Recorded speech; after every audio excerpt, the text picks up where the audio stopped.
Welcome back. We are on circular motion and we will start by introducing to you what is circular motion. Circular motion is the movement of an object along a circular path or track. So when you have an object that is moving along a circular trajectory, that object is said to be in circular motion. We can also describe it this way. An object that is rotating along the circumference of a circle or rotating along a circular arc is said to be in circular motion. So I would take my time here to explain what rotation and revolution means. If you have an object, let's say this is the object. The object has its axis, let's say, is here at the center. Well, if this object is going to spin around its axis, that is, it is just going to turn around, that turning movement around its own axis is what we call rotation. But when we talk about revolution, here you have an object, okay, that orbits another object. That is, it is going to go around another object. So if we have this object going around this object, that is what we call revolution. So meaning that this object is revolving around this larger object. This is usually common in the solar system. Let's say the Earth orbiting the sun, that is revolution, or the moon orbiting the Earth, that is also revolution. So when we talk about revolution, you have an object that is going around another object. I hope that concept is clear. This is what we call revolution. Okay? So moving on to the examples that we have that are circular motion. The movement of the wheels of cars and bicycles, the movement of the tires of an aeroplane speeding on a runway, a stone tied to a string and whirled, the orbiting of satellites around planets, the movement of electrons around the nucleus of atoms, the rotation of the blades of a ceiling fan,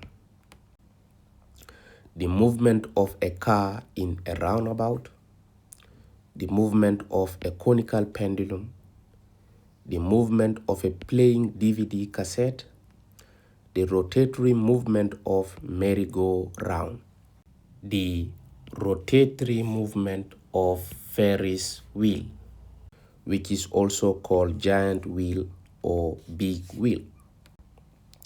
So moving on to the terms associated with circular motion.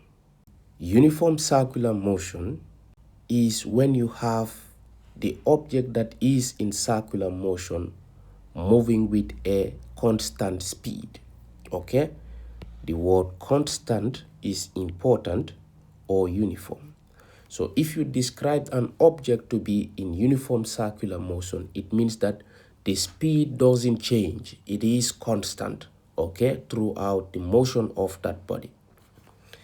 But when we talk about non-uniform circular motion, here you have an object that is moving in a circular track, but with changing speed, okay? This speed is changing. Now we are going to another term called angular displacement. The angular displacement is defined as the angle subtended at the center of a circle by an arc equal to the radius of a circle. The angular displacement is defined as the angle subtended at the center of a circle by an arc equal to the radius of a circle. Let's describe that. Now, this is the circumference of a circle. We have an object here that can move from one point to another along the circumference of a circle. This point here is the initial position of this object. So if this object is to move along the circumference of the circle, let's say from this point, all moving along up to this point, then let's just try to indicate the initial and final positions. The initial position is here, and the final position is here. So from the center of a circle to the circumference, that line is what we call the radius. It is called the radius.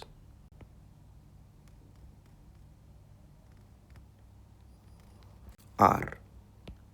Again, from the center of the circle to the circumference of the circle. That is also called the radius, R. So the body started motion from this point along the circumference of the circle up to this point. That segment of the circumference of the circle is what we call an arc. Okay? So when you talk about a whole circumference, you're talking about the whole circle. So when you talk about an arc, it's just a segment or a portion along the circumference. So this change in position from this position to this position along the circumference, I repeat myself, along the circumference is what we call an arc displacement. So we can represent it with the letter S. Okay? So that is letter S. That is the distance or the displacement from the initial position to the final position along the circumference. So you realize that if the object is to move from this point way down to this point, there is an angle that is subtended at the center of a circle. This angle here is what we call angular displacement. Okay? For the angular displacement, that is theta, the formula is, it is the ratio of the arc displacement, or just simply the length of the arc, to the radius of the circle. So theta is equal to S over R, where theta is the angular displacement, S is the length of the arc, and R is the radius of the circle. When you have the length of the arc equal to the radius, that is what we call a radian, okay? And it is one of the units of angular displacement. Let's discuss that. The units can be in radians, it can be in revolutions, and it can be in degrees. Okay? The unit of angular displacement can be in radians, in revolutions, or in degrees. But we are familiar, or we actually prefer to express the unit of angular displacement in radians. So what you have to understand is that 1 revolution is equal to 360 degrees, which is equal to 2 pi radians. Okay? So what is a revolution? When we have a body that starts its motion from here and then move along the circumference of a circle, coming back to its initial position here, that is called a revolution. So 1 revolution is a complete circle. So when an object travels 1 revolution, it means that it has traveled a whole circle, which is equal to 360 degrees.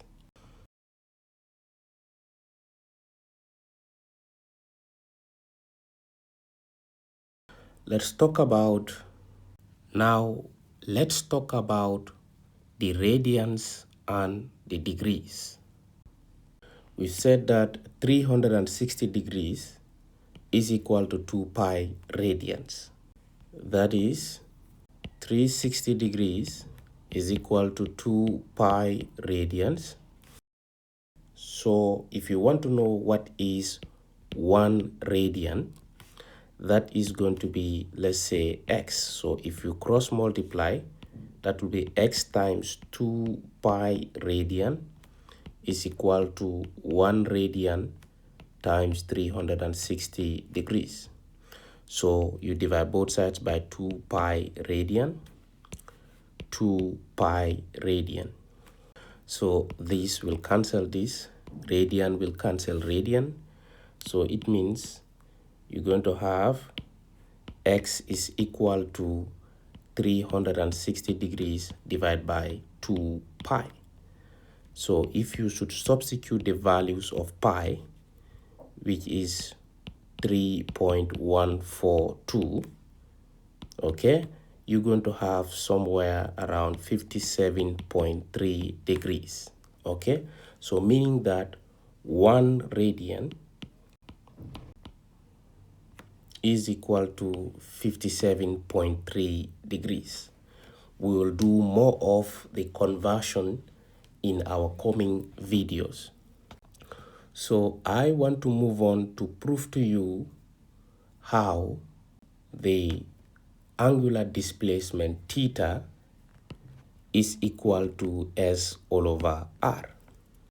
If we go back to our diagram, we said that S, which is the length of the arc, is calculated as the angle subtended at the center of the circle divided by the whole angle of the circle multiplied by the circumference of the circle. That is how you find the length of arc in mathematics, right? So the length of arc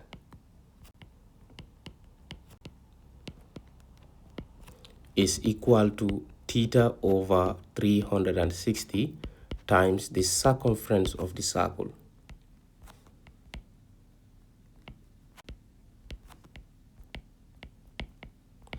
So the length of arc is S. This is equal to theta over 360 times circumference of a circle is 2 pi r. We know that 360 degrees is also equal to 2 pi radians, right? So which means in the position of 360 degrees, I can substitute 2 pi, okay? So that the angle is in radians. That is to say, S is equal to theta all over 2 pi times 2 pi r. So with this, 2 pi will cancel 2 pi. Then we're going to have S is equal to theta r. So by dividing both sides by r, theta becomes S all over r. So this is how we are able to have the angular displacement theta as the ratio of the length of the arc S to the radius of the circle R. Theta is the angular displacement.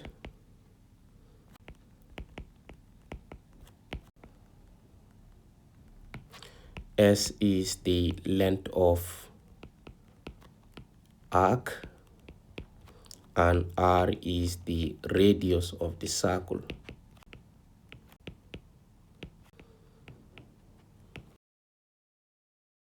So if we want, we can use theta is equal to S over R to prove to you that for one complete circle, or for one complete revolution, or for one complete rotation, theta is equal to 2 pi radians.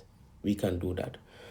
That is going to be theta is equal to the S, which is the length of the arc, will now be the entire length of the circumference, if at all we are talking about a whole circle, right?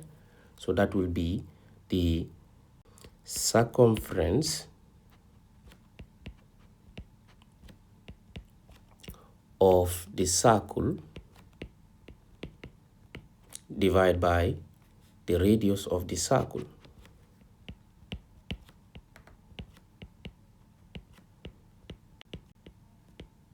Okay, so that is theta will be equal to the circumference of the circle is 2 pi r divided by the radius of the circle is r. So r will cancel r. In that case, theta will be equal to 2 pi.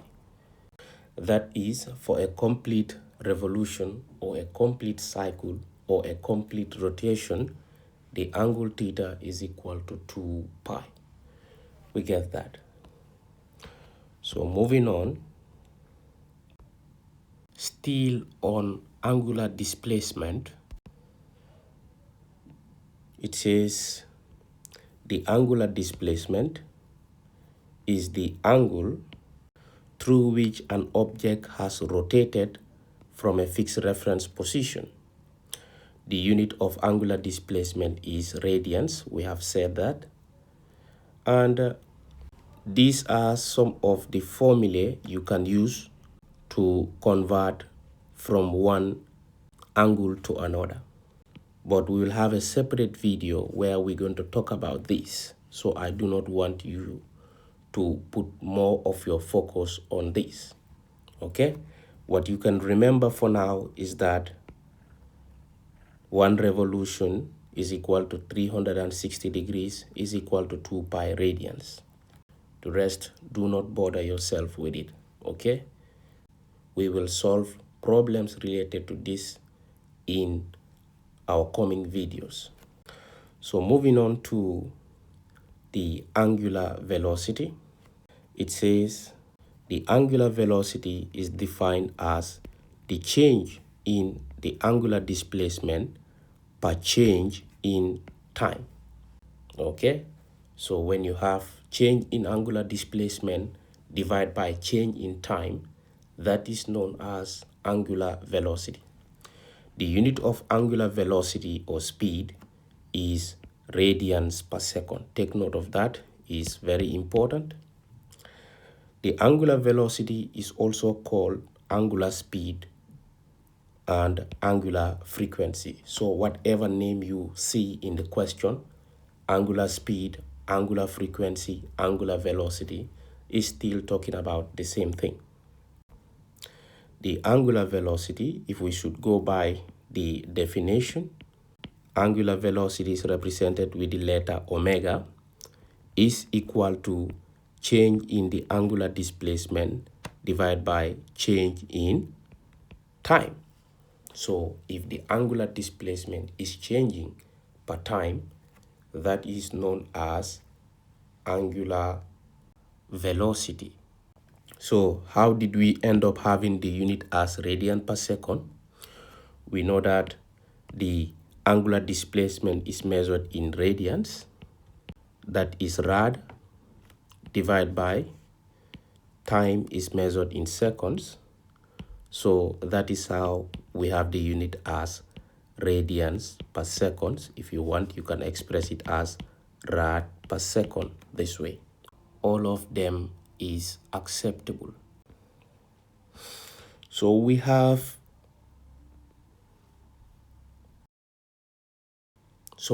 different units that they can give you to convert from one to another. Like if we have revolution per minute, how do you change it to radian per second? Is by multiplying it by 2 pi and then divide by 60.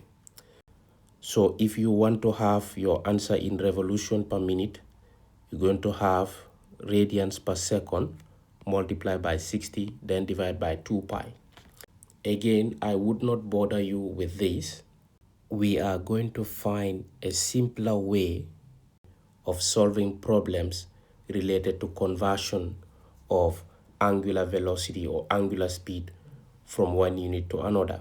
Just know that for now, the SI unit for angular velocity or angular speed is radians per second, but sometimes they can give you in other units and you are expected to convert to radians per second. We will deal with that in a separate video.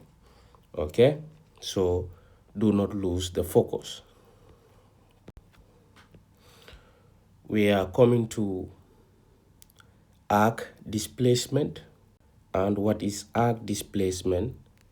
It is the distance covered by an object moving on the circular path. It is also defined as the distance traveled along the circumference of a circle by a body in circular motion. So arc displacement is also called length of arc and is measured in meters.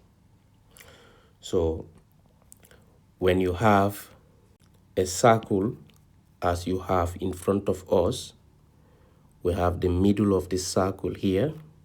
Let's say the object initial position is here, and if this object is to move along the circumference of the circle to come up to this point, that displacement is called arc displacement, or the length of arc, that is from here way down to this point, and we represent that with the letter S.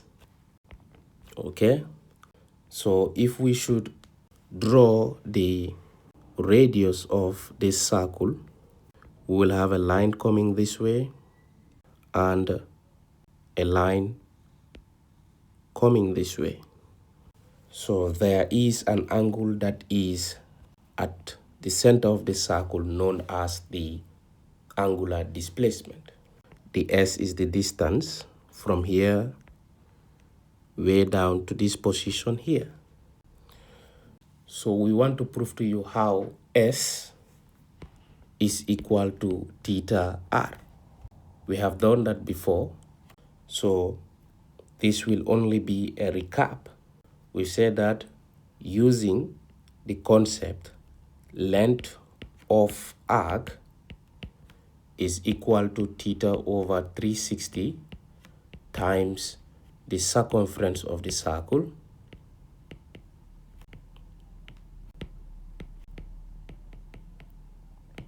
So length of arc is S. This is equal to theta over 360 times the circumference of the circle is 2 pi r. And then we said that S is equal to theta all over the 360 can be in terms of radians as 2 pi.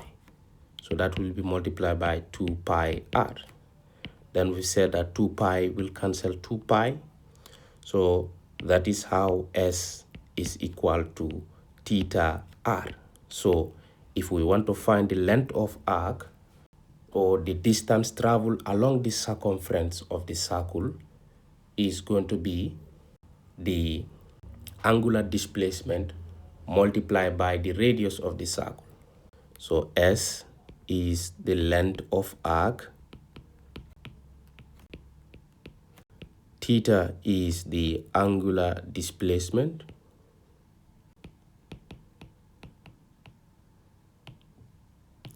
And r is the radius. Since s is length, it means the unit will be in meters. Okay? We have already discussed that.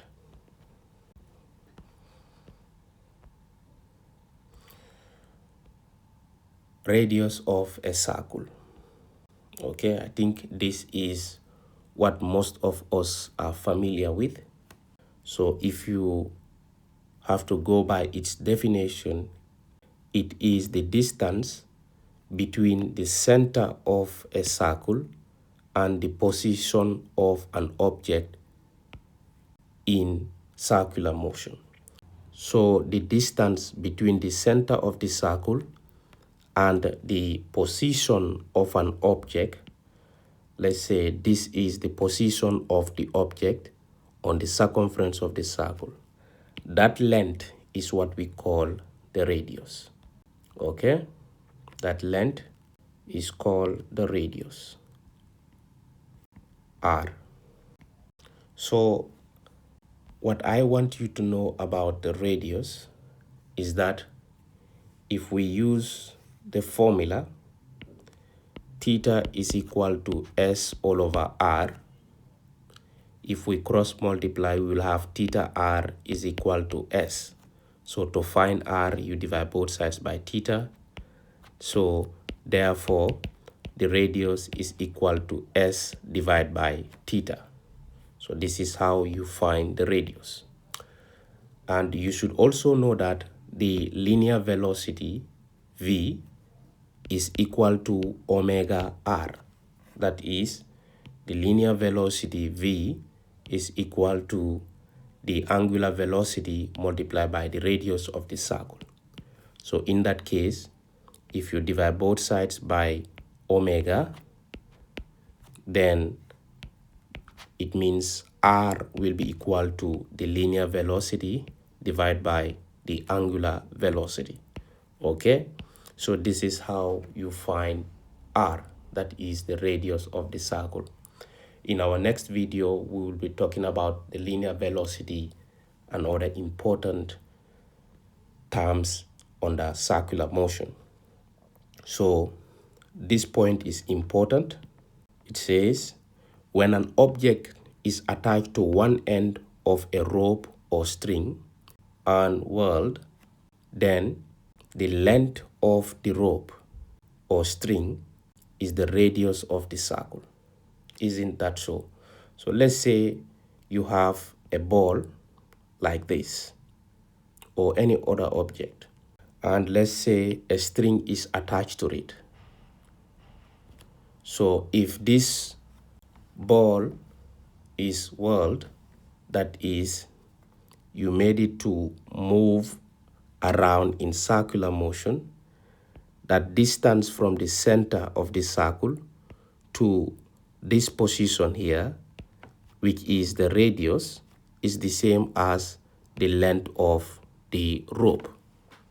Okay? I hope that is clear. So see you in our next video. If this is the first time of encountering our videos, please subscribe to the channel, like and share our videos. You can also comment in the comment section regarding the quality of the video and how it is useful to you.